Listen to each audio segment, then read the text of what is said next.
Trabalhadores do mundo todo vêm sofrendo com estresse. A síndrome de burnout passou a ser doença do trabalho este ano.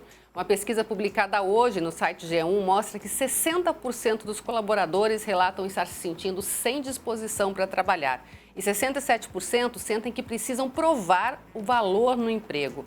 As mulheres são as que mais sofrem, segundo os dados. Quem conversa com a gente sobre esse assunto é a psicóloga especialista em estresse carreira, Janaína Fidelis. Tudo bem? Oi, Elaine, tudo bem? E você? Prazer estar aqui novamente. Prazer é meu, Janaína. Bom, vamos começar falando que os números chamam muita atenção, né? São números muito altos. São números muito altos e que a gente vê crescendo cada vez mais. Eu comecei a estudar esse tema, Elaine, em 2014. E desde então, os números já eram altos, mas de 2 anos para cá, a gente percebeu que esse nível de estresse nas organizações de forma geral e nos trabalhadores de forma geral cresceu muito. O que antes era localizado em algumas categorias, agora a gente vê em todos os setores. Antes existia até um ranking, né? Quais eram as profissões que deixavam as pessoas mais estressadas. Eu lembro que a gente lia e falava, nossa, olha, essa profissão é complicada, mas agora tá geral, né? Agora tá geral, né? Antes a gente via muito o estresse associado a profissionais da área de saúde, principalmente enfermagem, policiais e área de educação. Hoje a gente vê o estresse em todos os setores. Uma outra pesquisa que saiu recentemente, publicada pela revista Você RH, apontou que 81% dos colaboradores brasileiros entrevistados relataram algum tipo de estresse no trabalho. E aí é uma situação complicada, né? Porque quando a gente vai ao médico, ele fala, isso é estresse, a gente pergunta, mas qual é o remédio que cura o estresse, né? Porque não tem um remédio para o estresse. A gente tem estratégias de enfrentamento que nós podemos usar para reduzir a pressão, né, que a gente sente e aí, consequentemente, amenizar essa sensação.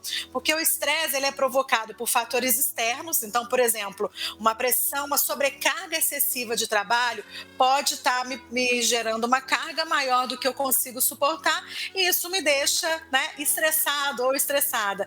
Como também a minha forma de enxergar aquela demanda, que é um fator interno, também pode gerar uma pressão em mim mesmo. Então, a melhor maneira da gente trabalhar, né, para reduzir os níveis de estresse é identificando qual é essa fonte estressora e definindo estratégias de enfrentamento. E tem ainda aquela coisa também da pessoa ficar com medo de ser demitido, né? Porque depois da pandemia também teve essa coisa de enxuga quadro, enxuga aqui, acerta ali. E aí esse medo também provoca, né, um sentimento ruim. Mesmo que a pessoa fique, que não aconteça nada, teve toda aquela carga, né? 15% dos trabalhadores entrevistados nessa pesquisa que eu mencionei precisaram de licença médica por questões de saúde mental no trabalho nos últimos 2 anos. E é interessante porque 40% deles relataram que não perceberam melhoras no ambiente ou na tratativa ao voltarem da licença médica. Ou seja, as organizações, as áreas de recursos humanos e as nossas lideranças precisam se preparar melhor para lidar com o colaborador que está passando por esse processo de adoecimento. Bom, a gente sabe da importância do todo, mas o que é que o trabalhador pode fazer por si mesmo? O primeiro ponto, acho que é identificar o que está gerando essa pressão excessiva. Se é um fator externo ou se é um fator interno. Segundo, é identificar quais ações ele pode fazer para minimizar essa pressão. Então, por exemplo, muitos colaboradores relatam uma dificuldade de gerenciar a rotina com muitas demandas. Então, será que eu consigo organizar melhor, usar uma metodologia que me ajude na priorização? Como é que eu trabalho para poder aprender a dizer não? Como é que eu negocio melhor isso com o meu chefe? Então, enquanto trabalhador, você identificando a fonte principal de pressão, você tem como definir estratégias e ações que estão na sua responsabilidade para poder minimizar o impacto dessa pressão.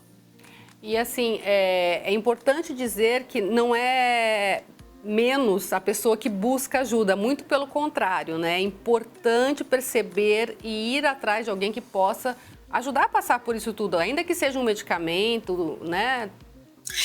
Existem alguns caminhos, né, Elaine? O burnout, ele é uma síndrome, então o tratamento do burnout, ele precisa ser com acompanhamento psicoterápico e também médico em muitas situações. Agora, o estresse, ele não é uma doença, mas é uma forma da gente lidar com essa pressão. Então, tanto a psicoterapia, como também orientação de carreira, você repensar a sua rotina, a sua relação com o trabalho, isso ajuda nesse enfrentamento. Então, é muito importante buscar ajuda adequada. E é interessante porque, buscando essa ajuda, você pode entender o que é preciso fazer naquele momento para reduzir esse estresse.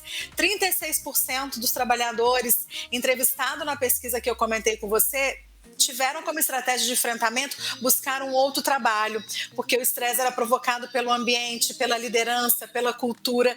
Então, essa também pode ser uma alternativa que, se você fizer com orientação adequada, você consegue fazer uma transição mais segura e com menos estresse. Exatamente, porque a ideia é justamente essa, né? Que a pessoa fique melhor, mas não quer dizer que tem que chutar tudo de uma vez, né?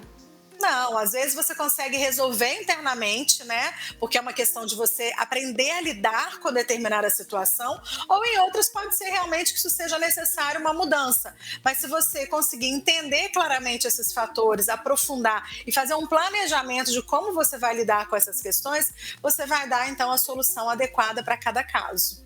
Jana, já que a gente falou, né, diferença entre estresse e burnout, só dá pelo menos alguns pontos para as pessoas saberem quando é que a coisa começa a complicar, quando é que já está indo para o burnout, porque daí se conseguir resolver antes, melhor, né? O burnout, eu costumo dizer que o burnout é um estresse que você não conseguiu gerenciar. Então, a pressão, ela ficou muito grande, ela ficou tão alta que você, então, já vê também alguns sintomas físicos permanentes. Então, os mesmos, e normalmente costuma se associar a sintomas muito parecidos com depressão e ansiedade. Então, a fadiga, perda de sono, alteração de apetite, aquele sentimento de não dou conta de fazer nada, um sentimento de menos valor, né? Eu não sei fazer isso, eu sou incompetente, eu não dou conta de fazer, eu não vou conseguir. Então, quando essa pressão ela ficou muito maior do que a gente consegue suportar, muito provavelmente você está chegando próximo aí do burnout. Jana, você tem publicado bastante sobre isso, né? As pessoas que quiserem conhecer um pouquinho mais do seu trabalho também, é só entrar nas suas redes sociais, né?